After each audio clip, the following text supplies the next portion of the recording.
Hola amantes estás। তো আর একটা line up reaction ভিডিওতে আপনাদের স্বাগতম। তো জিরোনার বিপক্ষে আমাদের স্টার্টিং লাইন আপটা মাত্র অ্যানাউন্স করা হলো। আর বলতে গেলে খুবই সারপ্রাইজ আজকে কিছু কিছু ডিসিশন নিয়ে যাবে অলনসোর। তো প্রথমে তো আসবে আমাদের লেফট ব্যাক নিয়ে, সেখানে সারপ্রাইজিংলি আলভারো ক্যারাসকে বেঞ্চে বসায় রাখা হয়েছে আজকে।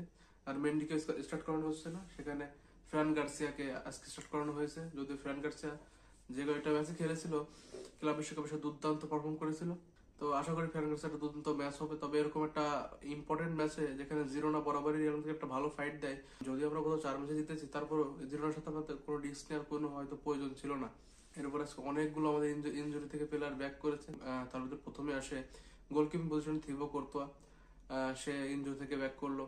তারপর যদি আমাদের মেন ডিফেন্স প্লেয়ার বলেন, সেখানে সম্পূর্ণ একটা নিউ ডিফেন্স প্লেয়ারিং আছে আজকে। রুডিগার ইনজুরি থেকে ব্যাক করছে 3 মাস পরে, সাথে ব্রাজিলের সাথে টুনিশিয়া ম্যাচে মিলিটাও ইনজুরি হওয়ার পর আজকে আবার সে ব্যাক করছে। তো সম্পূর্ণ সম্পূর্ণ নতুন ডিফেন্স প্লেয়ারিং আর সাথে ট্রেন্ড, যে গত 2-3 ম্যাচ পুরো দুর্দান্ত খেলছে।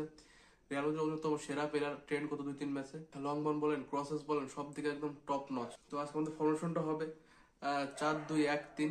সেখানে অবশ্যই ফরমেশন শিফট হবে মাঝে মধ্যে, অবশ্যই অন্যান্য ফরমেশন আমরা শিফট করবো। অবশ্যই সেখানে 4-2-2 দেখতে পারবো আমরা। সেক্ষেত্রে আমাদের আজকে গোল লাইনে কর্তোয়া বাদে ডিফেন্স ব্যাক ফোর যারা খেলবে তারা লেফটে ফ্রান গার্সিয়া, তারপর রাইট ব্যাকে আছে ট্রেন্ট, মাঝখানে ডিফেন্স প্লেয়ারে আছে রুডিগার এবং এডার মিলিটাও।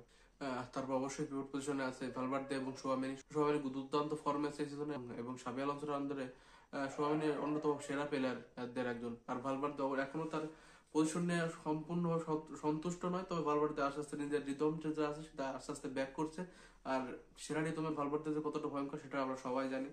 অবশ্যই আজকে নাম্বার 10 পজিশন খেলবে বেলিংহাম, কারণ বেলিংহামকে যে রোলটা কি হবে সেখানে সব মোটেও খুশি ছিল না, এবং জাভি আলোনসো তার সাথে পার্সোনালি কথা বলেছে। তো সেক্ষেত্রে আজকে তার রোল হবে নাম্বার 10। দেখা যাক নাম্বার 10 রোলে কতটা নিজেকে রাঙিয়ে তুলতে পারে। আর তার আমার একটা রোল হবে, তার রোলটা হবে লঞ্চ প্যাডের মতো। তাকে তার দিয়েই একদম অ্যাটাকের যে লঞ্চটা শুরু হবে, এবং তাকে অবশ্যই ডিফেন্সিভ সম্পূর্ণভাবে ভারসাম্যটা বজায় রাখতে হবে। শুধু শুধু চাই যে অ্যাটাকিং করবো, তাইলে কিন্তু সেক্ষেত্রে আর হচ্ছে না তার ক্ষেত্রে জিনিসটা। মানে আমাদের ফ্রন্ট থ্রি যারা হবে, মূলত সেখানে রাইট উইং খেলবে আর্দা গুলাকে আজকে এই সিজনে অন্যতম একটা আমাদের মেন ত্রুপের তার বলা যায়। সে একদম ডিফেন্স বলে, সে যে বলগুলো সাপ্লাই করে এমবাপ্পেকে একদম দুর্দান্ত। এই সিজন অন্যতম রিয়াল মাদ্রিদের সেরা প্লেয়ার একদম আর্দা গুলার। তো আজকে সে রাইট উইং কতটা আলো ছড়াতে পারে সেটা দেখার বিষয়, কারণ রাইট উইং আমাদের যে প্লেয়ার গুলো আছে তারা কেউই ভালো মতো রাইট উইং সেটেল হইতে পারে না। তো সেই জিনিসটা দেখার বিষয়। আর লেফট অবশ্যই ভিনিসিয়াস এবং ফ্রন্টে এমবাপ্পে। এই জুটি কথা না বললে না, one of the most deadliest duo in Europe. তো আজকে অবশ্যই আমাদের জিরোনার সাথে ম্যাচ। আর জিরোনা এই সিজনে খুব একটা ভালো ফর্ম আছে, অবশ্যই আমি বলবো না সেটা। জিরোনা 11 ম্যাচে মাত্র 2টা জিতেছে, পাঁচটা হেরেছে।